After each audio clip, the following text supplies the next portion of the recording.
keto friend, I hope you are doing well. Alright, in today's video I'm going to prepare a very quick and easy recipe, keto recipe with the peppers. Alright, so let's start.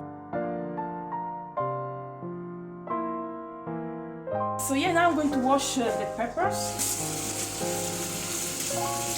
with a bit of water.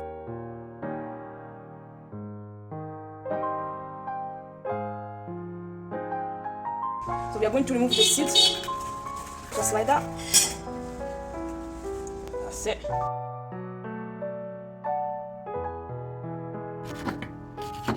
That's it.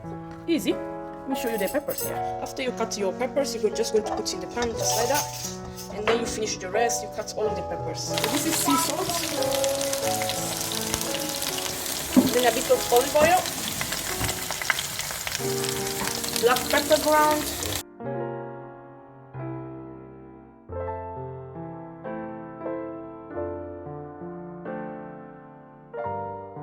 So this is the garlic.